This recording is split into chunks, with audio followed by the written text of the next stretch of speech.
Bismillahirrahmanirrahim. Assalamualaikum warahmatullahi wabarakatuh. Alhamdulillah wassalatu wassalamu ala Rasulillah sayyidina wa ala alihi wa ashabihi wa man wala.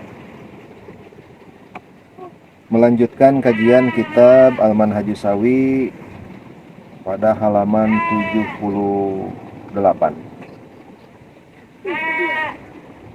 Qala Sayyiduna al-Habib al-Imam Abdullah bin Alawi al-Haddad radhiyallahu anhu wa nafa'ana bihi. Al-jahlu aslu kulli syarrin. Adapun kebodohan itu ialah merupakan asal setiap kejelekan. Jadi kebodohan itu merupakan sebab, merupakan pokok daripada setiap kejahatan atau kejelekan. Wa mansya'u kulli dhararin, dan kebodohan itu merupakan tempat terbit setiap kemadaratan. Wa huwa wa ahluhu dakhiluna fi umumi qaulihi sallallahu alaihi wasallam. Dan orang-orang yang bodoh itu mereka yang masuk pada keumuman sabda Nabi sallallahu alaihi wasallam. Nabi sallallahu alaihi wasallam bersabda, "Ad-dunya mal'unatun." Dunia itu ialah yang terlaknat. Jadi dunia itu memang terlaknat. Makanya ketika kita diperintah untuk wara', menjaga badan kita dari hal-hal yang haram, di situ pula hati kita dituntut untuk zuhud. Berhati-hati hati ini dari perkara-perkara atau sesuatu-sesuatu yang bersifat keduniawian yang dihukumi halal. Jadi ketika badan diwajibkan untuk menjauhi haram, nah hati ini dituntut untuk berhati-hati pada sesuatu yang halal. Karena mengapa? Sabda Nabi SAW, ad-dunya mal'unah. Ketika yang haram bisa merusak amaliyah-amaliyah syar'iyah, maka hal-hal yang dihalalkan itu bisa merusak hati. Karena pada hakikatnya ad-dunya mal'unah. Mal'unun ma fiha. Sesuatu-sesuatu yang ada di dunia itu memang terlaknat. Illa zikrallahi wa ma walahu. Kecuali zikir, kecuali mengingat Allah dan perkara yang mengiringi zikir kepada Allah. Seperti halnya talab ilmu itu yang mengiringi zikir, kemudian memperbanyak amal ibadah, kemudian menjauhi hal-hal yang haram, berhati-hati dari hal-hal yang halal, itu mengiringi diri kita untuk mengingat Allah. Wa aliman wa muta'alliman. Dan yang tidak dilaknat di dunia ini yaitu wa aliman wa muta'alliman. Orang yang berilmu dan orang yang mencari ilmu, orang yang menuntut ilmu. Al-alim wal muta'allim syarikani bil khair. Orang yang menuntut ilmu dan orang yang berilmu itu berserikat keduanya pada kebaikan. Oleh karena itu, sabda Nabi SAW, beliau yang mulia telah bersabda, ad-dunya mal'unatun. Dunia ini terlaknat. Mal'unun ma fiha. Yang terlaknat itu apa yang di dunia itu? Ya, sesuatu yang ada di dunia ini terlaknat. Illa zikrallah, kecuali mengingat Allah, wa ma walahu, dan perkara atau sesuatu yang mengiringi mengingat Allah itu tidak terlaknat. Dan orang yang berilmu serta orang yang menuntut ilmu itu tidak terlaknat. Jadi secara keseluruhan kata baginda Nabi SAW, dunia ini terlaknat kecuali mengingat Allah, kemudian yang mengantarkan diri untuk mengingat Allah, kemudian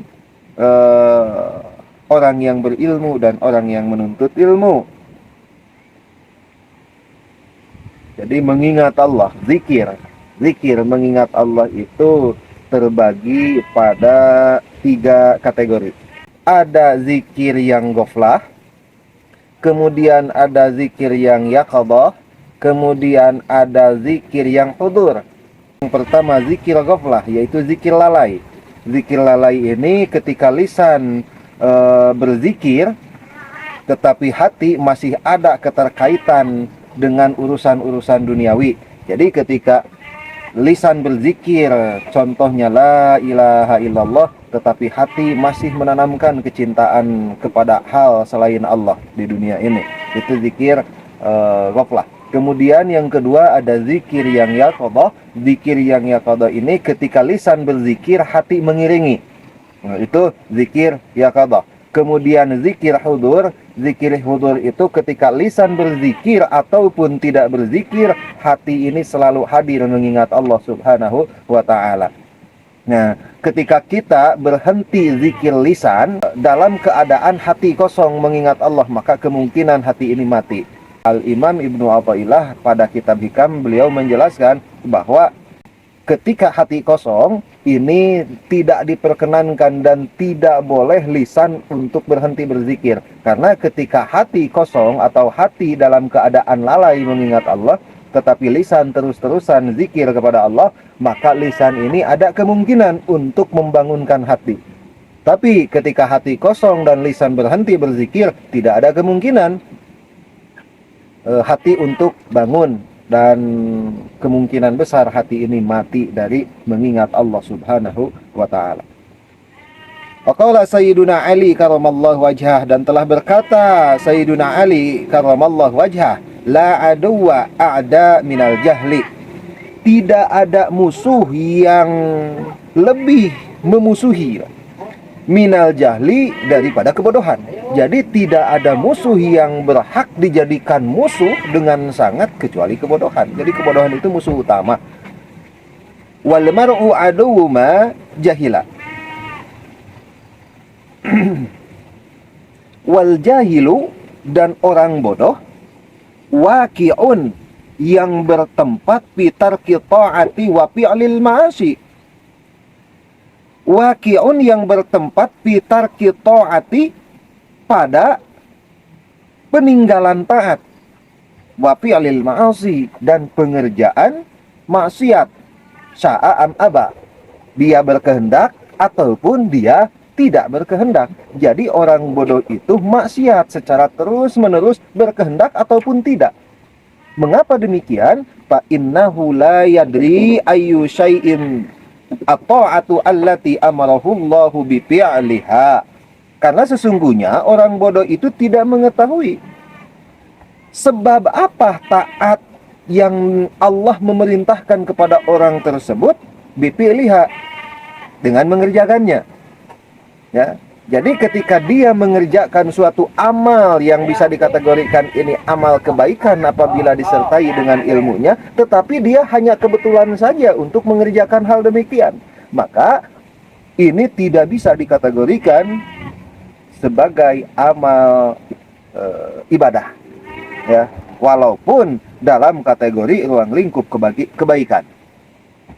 Atau sebaliknya, wala ayyu syai'in, dan tidak apa sesuatu al-maksiatu maksiat, allati nahahu, yang melarang hu pada orang tersebut siapa Allahu Allah anil tikabiha, dari mengerjakannya. Jadi ketika orang bodoh melakukan maksiat, dia tidak tahu bahwa Allah ini melarang untuk melakukan maksiat, maka dia berkehendak untuk melakukan maksiat ataupun dia tidak berkehendak melakukan maksiat, tetap kategorinya maksiat. Wala yakhruju min zulumatil jahli illa binuril ilmi, dan tidak keluar dari kegelapan kebodohan ini illa binuril ilmi, kecuali dengan cahaya ilmu. Jadi yang mengeluarkan kita dari kegelapan itu tidak ada hal lain kecuali dengan cahaya ilmu. Kemudian walillahi raddu Syekh Ali bin Abi Bakrin radhiyallahu anhu haitsu yaqulu. Ali bin Abi Bakrin, semoga Allah meridai, haitsu yaqulu, Beliau berkata, al-jahlu narun lidinil mar'i yuhrikuhu. Al-jahlu, adapun kebodohan itu, narun, laksana api, lidinil mar'i, bagi agama seseorang, yuhrikuhu, yang membakar orang tersebut. Jadi kebodohan bagi agama seseorang itu seperti halnya api yang membakar.